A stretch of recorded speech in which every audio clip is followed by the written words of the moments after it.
Nah, dalam bab 3 ini, nah ini perencanaan dan pengendalian operasi. Nah, ini kan ada mata kuliahnya sendiri, yaitu perencanaan dan pengendalian produksi, ya kan? Yang untuk mahasiswa semester 3 ini pada ngambil. Jadi ini yang ikut di sini juga ikut P3 ya. Saya lihat gitu kan, karena AJ, jadi konversinya dikonversi ikut P3 gitu ya. Nah, seperti ini. Jadi untuk materi ketiga ini perencanaan dan pengendalian operasi. Ya. Nah, di sini harus mampu melakukan peramalan dengan beberapa metode peramalan. Forecasting, kemarin yang sudah dapat forecasting pasti sudah tahu ya. Yang untuk mahasiswa baru yang dari SMA langsung ini masuk semua ya. Ini pasti belum tahu gitu ya. Jadi ini sebenarnya untuk yang benar-benar dari SMA gitu ya. Nah, mampu melakukan perencanaan produksi berdasarkan hasil peramalan ya, seperti tadi kita belajar agregat planning itu tadi dari hasil peramalan ya. Mampu melakukan pengawasan dan perencanaan persediaan dengan beberapa metode. Jadi inventory kontrol, dan ini P3 belum belajar, masih minggu depan. Jadi ini malah nanti kita sudah belajar di sini. Jadi dalam perencanaan pendanaan operasi ini hanya inti-inti yang akan dibahas di mata kuliah semester 3 nanti. Seperti itu ya. Nah, ini sebenarnya apa sih perencanaan dan pengawasan operasi? Nah, ini aktivitas utama dalam sistem produksi dalam perencanaan dan pengawasan operasi. Nah, sistem produksi itu sendiri yaitu aktivitas ya untuk mengatur penggunaan sumber daya yang ada dalam proses pembuatan produk atau barang dan jasa. Dan ini dengan melakukan optimasi terhadap tujuan perusahaan. Tujuan perusahaan pasti menghasilkan profit yang tinggi, gitu ya. Jadi nanti ada mata kuliah sendiri yaitu sistem produksi, ada praktikumnya ya, sistem produksi ini nanti ya. Jadi kayak proses pembuatan suatu produk seperti itu. Nah, ini umpannya untuk pengawasan proses produksi ini dari bahan dulu, di bahan baku ya, yang dari bahan yaitu masuk tenaga kerja, TK tenaga kerja, mesin, fasilitas dan lain-lain, baru ke proses transformasi atau perubahan, ya, baru kita menghasilkan produk atau jasa. Nah ini adalah umpan balik dalam pengawasan proses operasi, dalam pengawasan proses operasi ya. Nah dalam kegiatan ini apa sih perencanaan dan pengendalian operasi itu antara lain yaitu melakukan peramalan atau forecasting, yaitu perkiraan atau estimasi tingkat permintaan suatu produk ya. Jadi untuk periode yang akan datang berdasarkan penjualan masa lampau yang dianalisa dengan cara tertentu. Jadi periode yang datanya adalah 1 tahun sebelumnya ini dipakai untuk peramalan ini. Seperti itu ya. Nah, perencanaan operasi dan produksi ini untuk mengetahui jumlah barang yang harus diproduksi yang berdasarkan hasil peramalan yang ada tadi, yaitu merupakan pegangan untuk merancang jadwal produksi. Nanti ada penjadwalan produksi, penjadwalan tenaga kerja, nah seperti itu.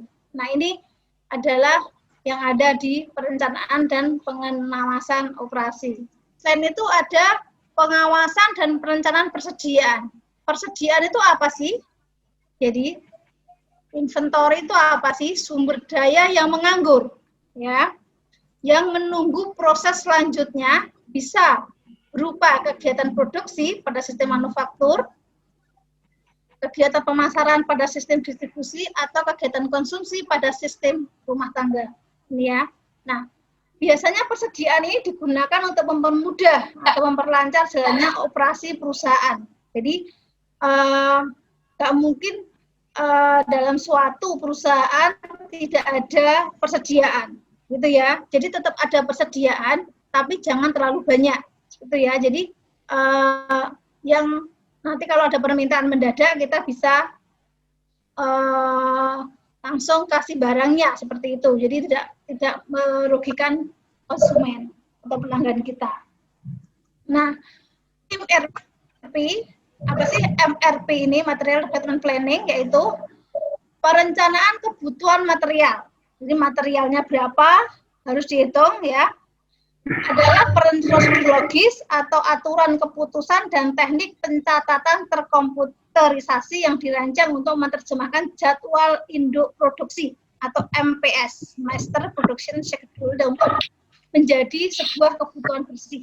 Nah, ini dalam MRP ini itu hitungnya per item, gitu ya. Per item misalnya kursi membutuhkan apa sih, sandaran tangan, sandaran dudukan dan sebagainya. Nah, itu sebuah kursi itu ada berapa kebutuhan bahan yang dibutuhkan. Jadi hitungnya per item seperti itu. Ya, line balancing atau keseimbangan lintasan, yaitu untuk meminimumkan ketidakseimbangan di antara mesin-mesin, ya, untuk mendapatkan waktu yang sama di setiap stasiun kerja sesuai dengan kecepatan produksi yang diinginkan. Ini adalah line balancing. Ya. Nah, just in time, nah ini just in time adalah konsep just in time ini dari biasanya yang mempergunakan adalah Toyota. Nanti kalau kita dapat mata kuliah Toyota Production System dari Toyota yang memakai konsep ini, just in time ini, yaitu memproduksi output yang diperlukan pada waktu dibutuhkan dalam jumlah sesuai kebutuhan. Jadi setiap tahap proses adalah sistem produksi, yaitu dicari cara yang paling ekonomis dan efisien. Jadi keuntungannya juga, profitnya juga banyak. Nah, ini konsep yang diterapkan oleh Toyota ini ya. Nah, peramalan. Nah, ini peramalan, kalau yang ini ya, yang anak yang baru ya. Apa sih peramalan ini ya? Ada peramalan subjektif metodenya, yaitu menekankan pada keputusan-keputusan hasil diskusi pendapat pribadi dan institusi. Nah, ini subjektif, jadi hanya subjek aja. Ada metode Delphi yang didasarkan pada keputusan bersama, jadi tanpa ada hitungan, jadi keputusan bersama. Ada karena metode penelitian pasar, jadi cuma dilihat, misalnya kita nyebar kuesioner ke konsumen, ya, ini terus dianalisa. Nah, seperti itu.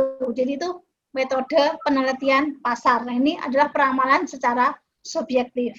Nah, ada peramalan secara objektif, yaitu kita mengikuti aturan matematis dan statistik. Jadi metodenya ada intrinsik, yaitu peramalan yang hanya berdasarkan pada proyeksi permintaan historis tanpa mempertimbangkan faktor eksternal yang mungkin mempengaruhi besarnya permintaan. Nah, ini ada jangka pendek yang biasanya disebut analisis deret waktu atau time series.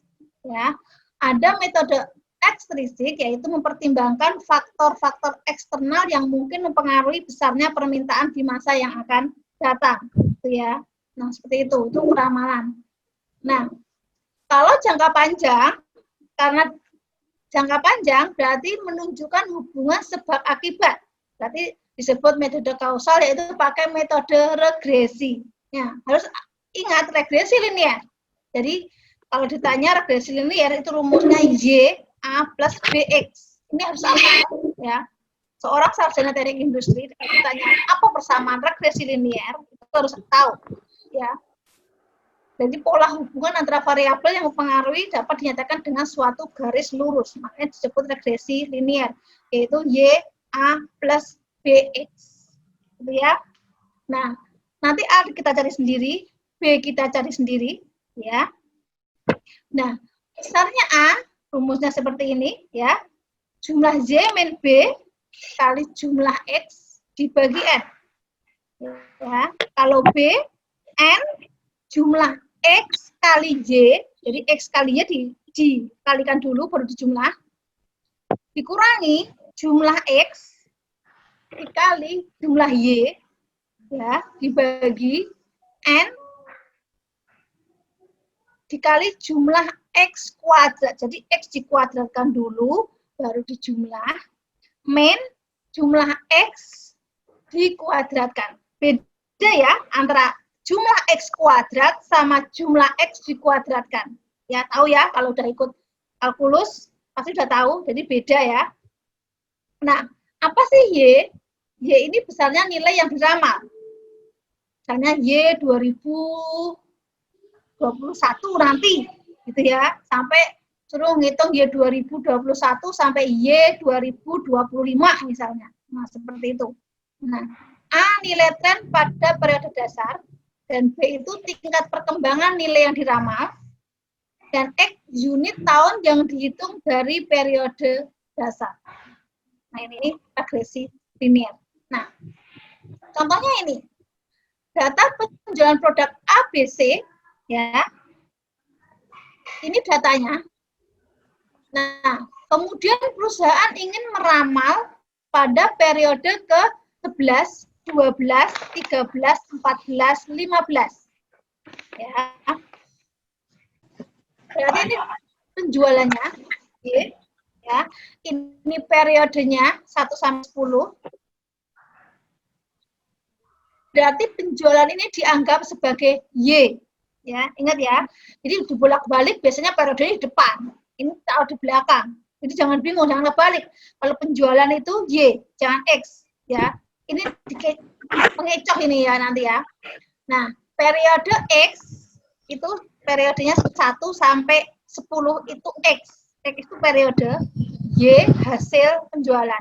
Nah, baru X dikuadratkan, 1 kuadrat sampai 10 kuadrat, dikuadratkan dulu, baru X kali Y, 45 kali 1, 35 kali 2, dan sebagainya, ya, baru dijumlah.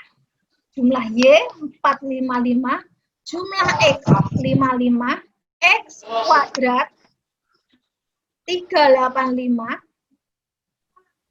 jumlah S kali Y adalah 2680. Ya. Ya, ini ya. Ini datanya. Jadi biasanya yang diketahui jumlah penjualan dan periode. Nanti ini cari sendiri. Ya. Nah, lalu setelah ketemu baru dimasukkan ke rumus. Rumus yang tadi, yang di depan tadi, kita masukkan semua, B dapat, A dapat, ya, udah ada hasilnya semua. Nah, baru ada persamaan garis regresi linearnya adalah Y sama dengan tadi apa? A plus BX. A plus BX. Ya. Berarti A sama dengan 33,675 plus B 2,15X. Berarti peramalan ke-11, 12, 13, 14, 15, X-nya diganti angka 11, 12, 13, 14, 15. Nah, ini merupakan hasil ramalannya. Ya, ngerti ya? Nah, kalau yang P3 kemarin sudah tahu pasti. Ini yang baru pasti harus ngerti ya. Nah, rata-rata bergerak tunggal, nah ini tujuan utama dari penggunaan metode rata-rata bergerak adalah untuk menghilangkan atau mengurangi acakan atau random dalam deret waktu. Ini tadi regresi linear seperti ini. Kalau bergerak tunggal, ada seperti ini rumusnya. Ya, F T plus 1, X T per T, dan sebagainya. Ini merupakan rata-rata bergerak. Ya, jadi rata-rata bergerak. Jadi FT plus 1 adalah peramalan pada periode T plus 1. Mau 3 bulanan, 4 bulanan, 5 bulanan, 6 bulanan. Terserah, itu tergantung pertanyaannya. Nah, seperti itu ya. Nah, misalnya ini, ya, kemarin sudah tahu ya, rata-rata bergerak 3 bulanan. Yang baru, ya, diperhatikan, untuk yang baru ikut PTI, ini pertemuan pertama ya dengan saya, 386, 340, 390, kalau bergerak, dapatnya 375, ini dari mana? Ya, kalau rata-rata bergerak 3 bulan, berarti 3 bulan ke atas kosong, ya. Baru yang di atasnya periode 4 ini, periode bulan ketiga, 2, 1 dijumlah, dibagi 3, dapatnya 372. Ya, bisa coret-coret nanti ya. Nah, periode kelima, 366 ini dapatnya dari mana? Bulan keempat, 3, 2, 1 dibagi ya 4 gitu ya. Nah, sampai bulan ke-12. Seperti itu ya. Nah, ini juga sama, rata-rata 5 bulan pertama kosong. Ya, 5 bulan pertama kosong. Ya. Berarti ngitungnya mulai bulan ke-6. Berarti 425, 368 sampai 3 adalah dibagi 5. Karena 5 bulanan. Ya. Ini juga sama, 5 di atasnya dibagi 5 sampai ke 386,2 hasilnya. Ya, seperti itu. Jadi yang dihitung hasil peramalan kita ini adalah yang ini, 351,7 yang paling akhir. Yang dipakai itu paling akhir, gitu ya. Kalau untuk selanjutnya seperti itu, ya. Misalnya untuk inventory dan sebagainya, untuk menghitung inventory. Jadi yang dipakai yang paling akhir, ya. Nah, sekarang lanjut ke perencanaan operasi atau produksi, yaitu untuk mengetahui jumlah barang atau produk yang harus diproduksi dengan didasarkan pada hasil peramalan tadi, ya, dan persediaan yang ada, ya, inventory yang ada, merupakan pegangan untuk merancang jadwal produksi. Jadi, untuk merancang jadwal produksi harus ada forecast dan harus ada persediaan. Ya, jadi persediaannya berapa, hasil peramalannya berapa, baru kita merancang jadwal produksi. Nah, fungsi lainnya yaitu menjamin rencana penjualan dan rencana produksi konsisten terhadap rencana strategi perusahaan. Nah, ini juga menjamin kemampuan produksi konsisten terhadap rencana produksi. Jadi, harus konsisten terhadap rencana strategi perusahaan bagaimana, rencana produksinya bagaimana, ya, sebagai alat monitor hasil produksi terhadap rencana produksi, ya, mengatur persediaan produk jadi untuk mencapai target produksi dan rencana produksi, dan mengarahkan penyusunan dan pelaksanaan jadwal induk produksi. Nah, ini fungsi lain dari perencanaan dan perencanaan operasi atau produksi tadi. Seperti itu, ya. Nah, ini jadi untuk melakukan perencanaan produksi ada beberapa strategi, yaitu dengan mengendalikan persediaan, yaitu dilakukan pada saat kapasitas produksi di bawah permintaan dan digunakan pada saat di atas kapasitas produksi. Ya, jadi bagaimana sih kita mau merencanakan sebuah merencanakan produksi, jadi harus mengendalikan dulu persediaannya. Kita lihat dulu persediaannya berapa, gitu ya. Jangan terlalu banyak menyimpan persediaan di gudang. Nah, dengan mengendalikan jumlah tenaga kerja sesuai dengan laju produksi yang diinginkan, ya. Ini pengendalian jumlah tenaga kerja, ya. Mengadakan subkontrak untuk menaikkan kapasitas pada saat perusahaan dalam keadaan sibuk karena permintaan yang sangat tinggi dengan tenaga kerja yang minimal, sesuai dengan ternyata tenaga kerja kita tidak mampu untuk memproduksi permintaan. Jadi kita memakai subkontrak.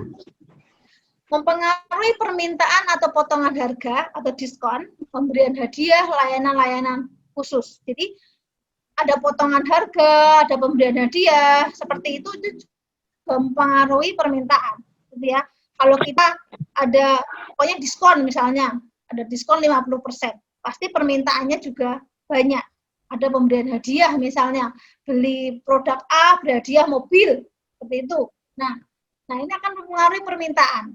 Nah, makanya kenapa dilakukan perencanaan produksi ini. Seperti itu ya. Nah, perencanaan operasi ya ini dapat diklasifikasikan menjadi dua metode, yaitu kualitatif dan kuantitatif. Kalau kualitatif hanya berdasarkan rasio persediaan, konsensus manajemen, grafik, dan lain-lain. Ya. Kalau secara kuantitatif ada heuristik, model matematik, simulasi, dan lain-lain. Contohnya, misalnya hasil peramalan ini. Gitu ya. Jadi bulan pertama sampai ke-12 hasil peramalannya seperti ini. Nah, kumulatifnya adalah seperti ini. Kumulatif. Tahu ya kumulatif? Kumulatif itu jumlah secara keseluruhan. Jadi cara menghitung kumulatif, bawahnya ya 103 ditambah 117, 220. Ya. 335, 103, 117, 115 itu namanya kumulatif sampai ke 12. Seperti itu ya. Itu namanya keseluruhan. Nah, ini berdasarkan hasil peramalan, ini salah satu contoh aja, salah satu contoh ya. Berdasarkan hasil peramalan, maka dapat dilakukan rencana produksi untuk 12 periode. Ya. Misalkan pada rencana 1, tingkat produksi adalah 70 unit per bulan, dengan menganggap persediaan awal adalah 340 unit. Rencana kedua, misalnya tingkat produksi 120 unit per bulan, untuk 6 bulan pertama dan 60 unit per bulan untuk 6 bulan terakhir, dengan persediaan awal adalah 100, sehingga hasil akhir persediaan adalah seperti ini. Saya tampilkan hanya satu contohnya seperti ini. Ya, jadi rencana produksi 1 seperti ini, tadi produksinya 70, persediaan awalnya 340 sampai 34. Ini rencana produksi 2. Ya, sesuai dengan data di atas ini sebagai contoh, salah satu contoh tabel rencana produksi seperti itu ya. Nah, sekarang dari dua rencana produksi tersebut dipilih salah satu rencana yang ada dengan mempertimbangkan biaya yang terjadi, yaitu dipilih biaya yang terkecil yang akan digunakan sebagai rencana produksi. Nah, seperti itu. Nah, persediaan misalnya. Apa sih sebenarnya perencanaan persediaan ini?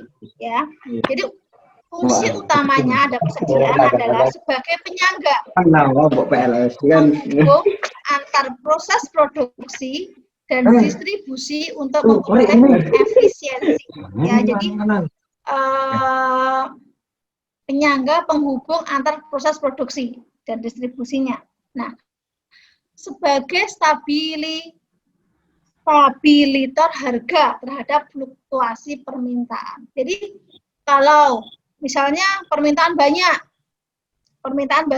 gitu ya, tapi ternyata di pasar juga terbatas barangnya, berarti harga pasti naik, gitu ya.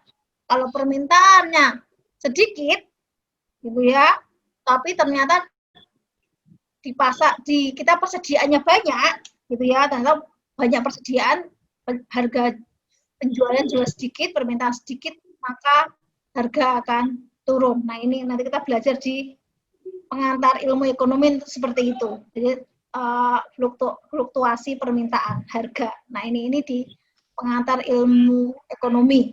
Nanti semester 2 temu ya. Nah, ini masalah umum persediaan dalam suatu sistem ya dapat dibedakan menjadi dua, yaitu masalah kuantitatif dan masalah kualitatif. Ya, masalah kuantitatif berarti semua hal yang berhubungan dengan penentuan kebijakan persediaan. Itu antara lain berapa jumlah barang yang akan dipesan, ya, kapan pemesanan barang harus dilakukan, ya, berapa jumlah persediaan pengaman, berarti jumlah persediaan yang tersedia berapa, metode pengendalian persediaan mana yang paling tepat. Itu masalah kuantitatif. Ya. Kalau kualitatif, yaitu semua hal yang berhubungan dengan sistem pengoperasian persediaan, antara lain jenis bahan atau barang apa yang masih ada, di mana barang tersebut ditempatkan, berapa banyak barang dalam proses pemesanan, siapa saja yang ditunjuk sebagai pemasok. Nah, ini masalah kualitatif, ya. Nah, sekarang ada komponen biaya, ya, komponen biaya dalam persediaan, yaitu apa aja sih komponen-komponen biayanya yang termasuk dalam persediaan ini, yaitu ada biaya pembelian. Biasanya disingkat dengan purchasing cost, yaitu C, ya. Dalam peraturan persediaan ini komponen biayanya ada nanti, ada misalnya cuma saya tulis C, gitu ya. T, ini di rumus nanti ada C, ada K, ada D, dan sebagainya. Nah, ini kalau biaya pembelian berarti itu kodenya adalah C, yaitu biaya yang dikeluarkan untuk membeli barang persediaan, ya. Jadi besarnya biaya ini tergantung dari jumlah barang yang dibeli dari satuan harga. Itu ya, itu biaya pembelian. Nah, kalau biaya pengadaan dibedakan menjadi dua, yaitu biaya pemesanan, yaitu ordering cost, itu adalah K, ya, K. Nanti di rumus berarti ordering cost adalah K, ya. Semua pengeluaran yang timbul untuk mendatangkan barang dari luar, itu ordering cost, ya. Itu biaya pemesanan. Ada biaya penentuan pemasok, administrasi pesanan, pengiriman pesanan, pengangkutan, penerimaan, dan sebagainya, ya. Nah, itu biaya pengadaan. Nah, biaya persiapan itu K, tapi set up cost, tapi K-nya besar. Nanti K-nya kecil, sekarang K-nya besar, yaitu itu biaya persiapan. Jadi semua pengeluaran yang timbul dalam mempersiapkan produksi suatu barang, ya, biaya menyusun peralatan produksi, menyetel mesin, persiapan gambar kerja, dan sebagainya. Itu adalah biaya persiapan. Nah, ini ada biaya penyimpanan, yaitu holding cost. Dan dalam hal ini nanti di rumusnya itu ada H itu H kecil, ya. Nah, semua pengeluaran yang timbul akibat menyimpan barang. Nah, di sini yang meliputi ada biaya modal, bank, asuransi, administrasi, kadaluarsa, ada biaya kerusakan dan penyusutan. Semua merupakan biaya-biaya untuk penyimpanan. Makanya saya bilang, kalau menyimpan barang, jangan terlalu banyak ya di gudang ya. Jadi,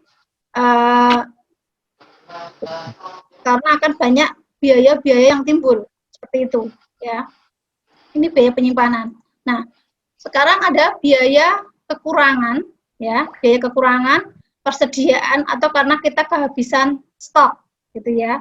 Nah, untuk hal ini ada biaya yang timbul akibat terjadinya persediaan lebih kecil dari jumlah yang diperlukan. Nah, ini ada biaya kekurangan persediaan. Nah, ini metode pengendalian persediaannya ada metode tradisional, metode perencanaan kebutuhan material, ada metode Kanban, ya. Nah, nanti di P3 nanti dipelajari semua ya metode-metode ini ya. Ada ini metode pengendalian persediaan tradisional atau disingkat dengan EOH biasanya ya. Nah, ini biasanya pada dasarnya mencari jawaban optimal dalam menentukan berapa sih jumlah ukuran pemesanan ekonomis atau EOH, berapa sih titik pemesanan kembalinya ya, jumlah cadangan pengaman yang diperlukan. Ya. Nah, ini adalah metode dalam persediaan tradisional. Ya. Nah, bisa di mute, Jadi ada suara dari luar. Siapa ya? Bisa di mute, Mas.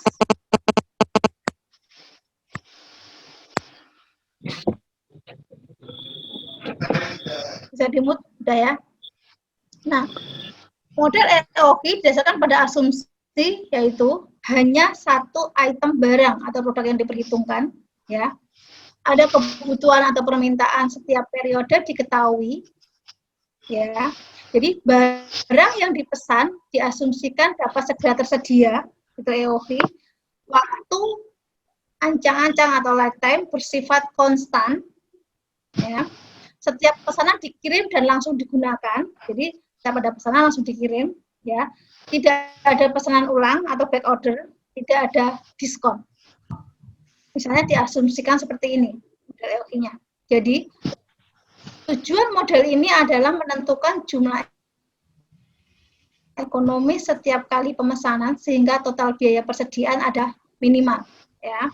Nah, misalnya ini, biaya total persediaan itu sama dengan ordering cost, tambah holding cost, plus purchase cost, ya.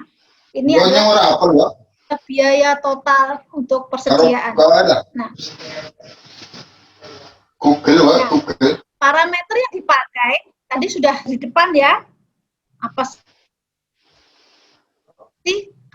Apa aja yang terlibat, biaya-biaya apa aja yang terlibat, ya.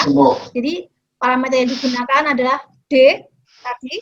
Jadi jumlah kebutuhan barang selama satu periode, ya. K ordering cost sekali pesan.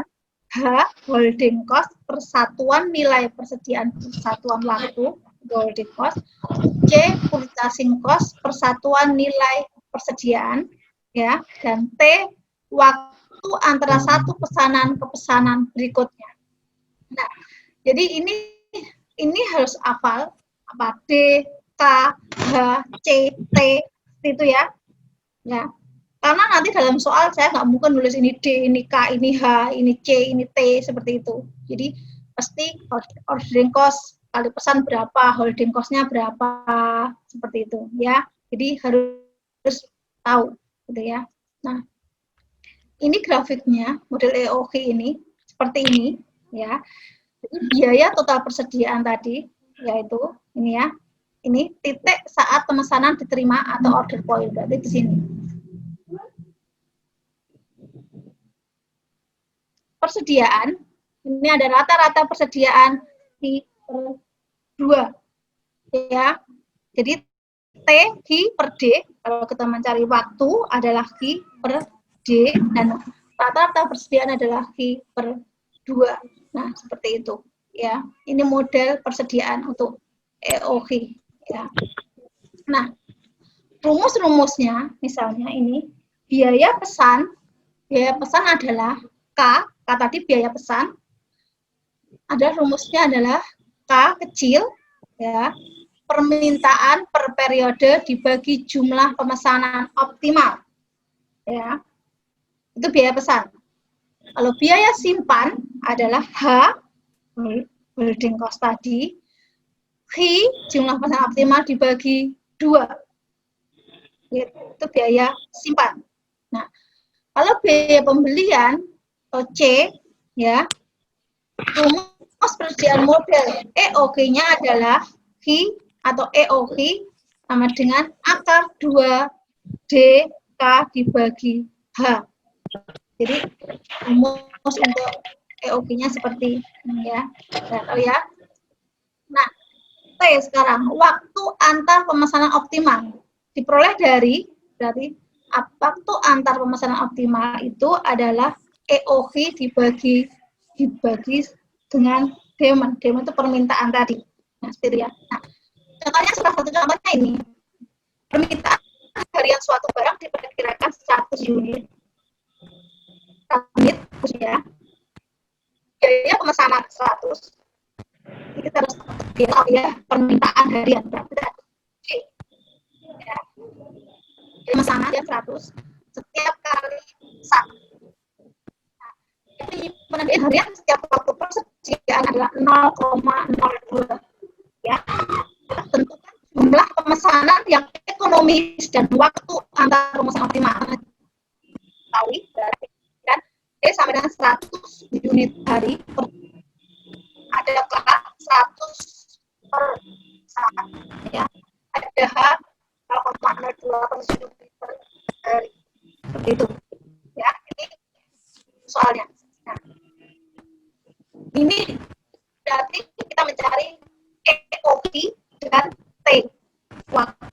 tentang pemasaran yang optimal.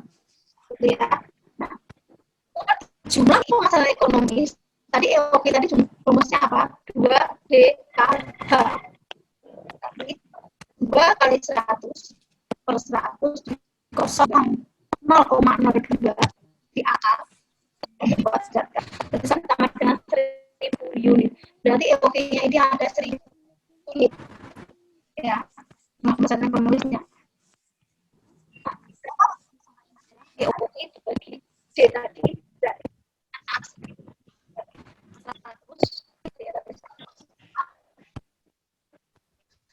waktu adalah 10